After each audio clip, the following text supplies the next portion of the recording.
11월 6일 모닝 미팅 시작하도록 하겠습니다. 먼저 전일 마감 시향 및 증시 동향 발표가 있겠습니다. 임정은 연구원입니다. 네, 안녕하세요. 시황팀 임정원입니다. 먼저 전일 국내 증시 정리하겠습니다. 어제 국내 증시는 미국 대선 불확실성을 반영하면서 양시장 모두 하락했습니다. 금투스의 폐지 결론에 힘입어 급반등한 지 하루 만에 숨고르기 흐름이 나타났는데 미국 대선과 FOMC를 대기하면서 관망세가 심화되는 모습이었습니다. 미증시와 더불어 시장을 움직일 모멘텀이 부재한 가운데 대부분의 업종이 보합권에서 등락했습니다. 실적에 따라 일부 종목이 급등락 차별화를 보인 점은 특징적이었습니다. 반도체주가 대체로 부진했고 특히 삼성전자가 2% 가까이 하락하면서 코스피 약세 요인으로 작용했습니다. 중국의 무비자 입국 허용에 따른 수혜 기대감에 엔터와 게임, 미디어 업종의 강세가 이틀 연속 이어지면서 코스닥은 장중 상승 전환을 시도했으나 낙폭 축소에 그쳤습니다. 다음 해외 증시입니다. 미국 증시는 빅테크를 중심으로 매수세가 유입되면서 3대 지수 모두 1%대 강세를 보였습니다. 엔비디아는 애플을 제치고 시총 1위에 올라섰습니다. 선거 결과가 기술주 강세장에 영향을 미치지 않을 것이라는 낙관론이 증시 상승 동력으로 작용했고 M7 종목은 일제히 상승했습니다. 10월 ISM 서비스업 PMI는 56.0으로 전월과 예상치를 크게 상회했는데 이러한 견고한 지표도 불안을 완화시키는 요인으로 작용했습니다. 대선에 대한 승패 예측이 어려운 가운데 테슬라가 강세를 보였고 비트코인이 7만 달러를 재차 돌파하는 등 일부는 트럼프 승리 가능성에 베팅하는 모습이 나타났습니다. 중국 증시는 서비스업 경기 확장과 전인대 부양책 기대감에 2%대의 강세를 보였고 유럽 증시는 미국 대선 결과를 대기하는 가운데 혼조세로 마감했습니다. 유가는 열대성 폭풍 라파엘 접근에 따른 생산 차질 우려로 소폭 상승 마감했습니다. 관전 포인트입니다. 대선 불확실성 해소에 초점을 맞추면서 미 증시가 상승했습니다. 기술주를 중심으로 되살아난 매수 심리에 국내 증시도 긍정적인 영향이 기대됩니다. 대선과 더불어 상하원 의원의 선거 결과도 주시하고 있습니다. 다수당 확보 여부에 따른 대대적인 정책 변화 가능성도 관건입니다. 결과 예측이 어려운 만큼 변동성이 크겠지만 시장 영향은 단기에 그칠 것이라는 전망이 우세합니다. 이어지는 FOMC 결과에도 관심을 가져야겠습니다. 이상입니다. 다음은 10월 소비자 물가 발표가 있었습니다. 그거에 대한 분석 자료고요. 김주은 연구원입니다. 안녕하세요. 매크로티 김주입니다. 올해 마지막 통화정책결정회의 전에 마지막 물가가 나왔습니다. 확인할 수 있는 10월 소비자 물가를 말씀드리는 건데요. 전년 동월 대비 1.3% 상승한 반면 전월비로는 변동이 없었습니다. 한국 물가에는 근원이 두 가지 종류가 있는데 이 두 가지 물가 역시 전년비 1.8%, 또 1.7%씩 상승하여서 물가 안정 목표는 2%를 하회한 모습입니다.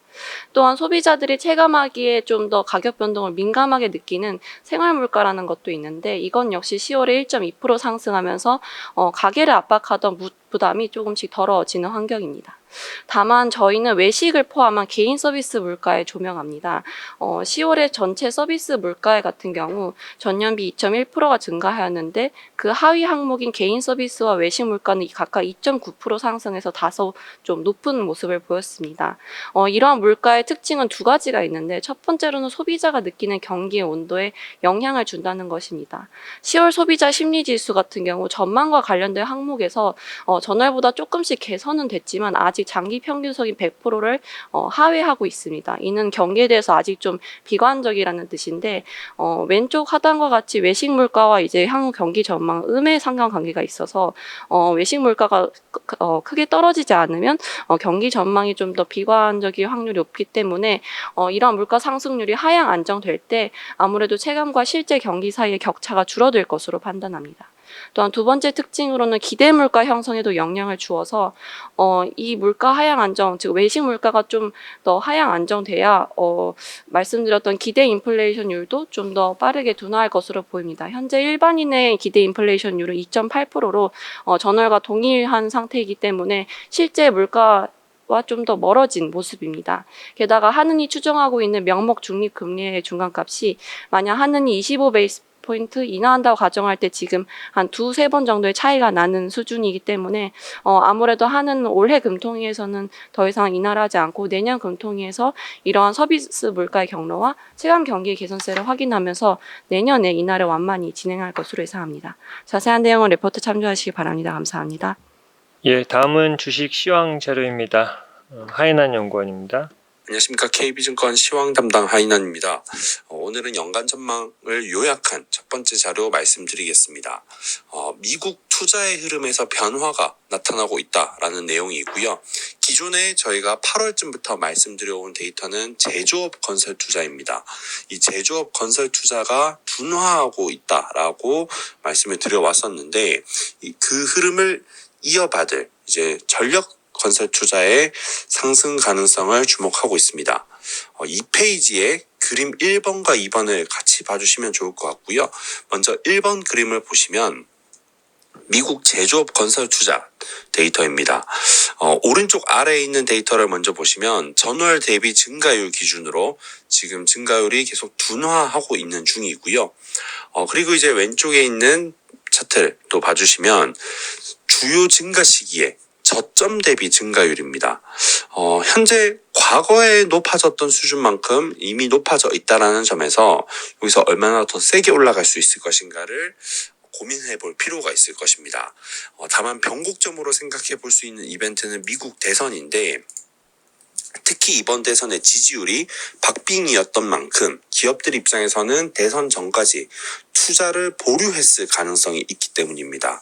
따라서 대선 이후에는 다시 불확실성이 해소되면서 투자를 재개할 가능성이 있기 때문에 이 제조업 건설 투자 데이터가 다시 늘어나는지 여부를 면밀히 관찰할 필요가 있겠습니다. 그리고 그림 2번을 봐주시면 위쪽에는 미국 제조업 건설 투자의 저점 대비 증가율, 그리고 아래쪽에는 미국 전력 건설 투자의 저점 대비 증가율을 제가 그려뒀습니다. 이 전력 분야는 그 정의는 오른쪽에 제가 넣어뒀고요. 그런데 이제 과거에 제조업 건설 투자가 늘어나는 시기마다 항상 공통적으로 확인됐던 특징은 이 미국 전력 건설 투자도 함께 늘어났었다라는 것입니다.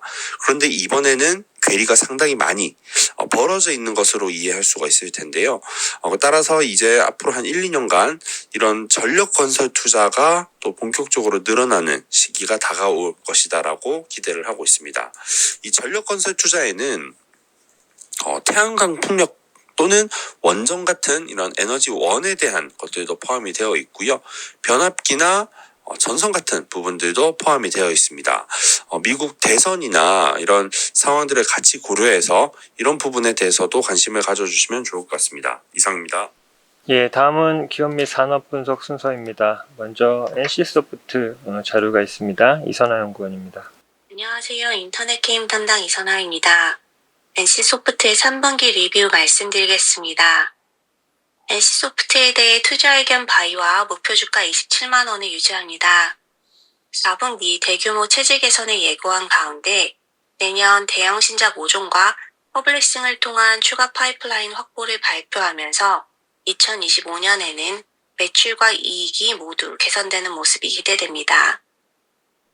NC소프트의 3분기 연결 기준 매출액은 전년 동기 대비 5% 감소한 4,019억 원, 영업이익은 적자로 전환한 영업적자 143억 원을 기록하면서 시장의 예상치를 하회하는 어닝 쇼크를 기록했습니다.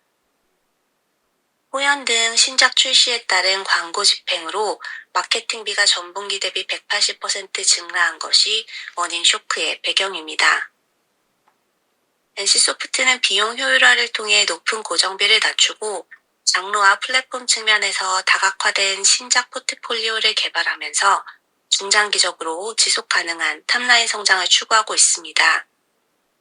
이를 위해 NC소프트는 분사를 통한 본사 인력 효율화 및 내년 5개의 신작 출시와 외부 파트너사와의 퍼블리싱 계약을 통한 매출 성장을 추진하고 있습니다. 다만 단기적으로는 인력 효율화로 인해 관련 비용이 증가하고 대형 IP 홍보를 위한 마케팅비가 증가하는 가운데 새로운 시도를 통한 신작의 흥행 여부에 대해서는 불확실성이 증가할 것으로 예상합니다. 신작들의 과금 구조가 확률형 아이템에서 배틀패스 중심으로 가벼워진 가운데 주가가 추가 성장 동력을 얻기 위해서는 외형 성장을 견인할 만한 메가 IP 신작의 출시가 필요하다는 판단입니다. 보다 자세한 내용은 리포트 참고 부탁드립니다. 감사합니다. 예, 다음은 제주항공 3분기 실적 리뷰 자료입니다. 강성진 연구원입니다. 안녕하세요. 운송 담당 강성진입니다. 어제 있었던 제주항공 실적 발표에 대해서 코멘트 드리겠습니다. 저희는 목표 주가를 기준 대비 9.1% 하향해서 10,000원으로 제시하고 투자 의견을 바이에서 홀드로 낮춥니다. 영업 환경과 손익 전망이 부진함에도 불구하고 최근에 주가가 급등을 하면서 새로운 목표 주가 대비해서 상승 여력이 4.5%로 줄어들어서 투자 의견을 바이에서 홀드로 낮췄습니다. 3분기 영업이익은 395억 원이 나와서 1년 전 대비 11% 줄었고 시장 컨센서스를 6% 상회했지만 저희 전망치를 대폭 하회했습니다. 부진한 실적의 원인은 경쟁 심화 그리고 제주항공의 항공기 부족이 원인이다 이렇게 볼 수가 있을 것 같고요. 3분기 기준으로 한국인들의 해외여행은 1년 전 대비해서 14.5% 증가했습니다. 하지만 이 제주항공이 중점적으로 다니고 있는 이 중단거리 노선에서 인천공항에서 출발한 항공기의 운항 횟수는 20.9% 늘었고 그 와중에도 제주항공의 운항 횟수는 3.8%밖에 늘지 않았습니다. 종합하면 공급이 수요보다 빠르게 증가하면서 경쟁이 치열해지고 국제여객 단가가 하락했습니다. 그리고 그런 와중에 제주항공은 또 비행기가 부족해서 시장 점유율도 위축된 그런 상황이었다고 볼 수 있겠습니다. 저희는 올해 그리고 내년에 제주항공의 영업이익이 1,228억 원, 1,421억 원 나와서 시장 컨센서스를 12.9%, 6.5% 하회할 것으로 전망을 하고 있고요. 이번 분기에 나타났던 이 부진한 업황을 반영을 해서 국제여객 단가와 국제여객 수송행 가정치를 모두 낮춘 결과입니다. 자세한 내용 리포트 참조 부탁드리겠습니다. 예, 이상으로 준비된 자료 발표를 모두 마쳤습니다. 감사합니다.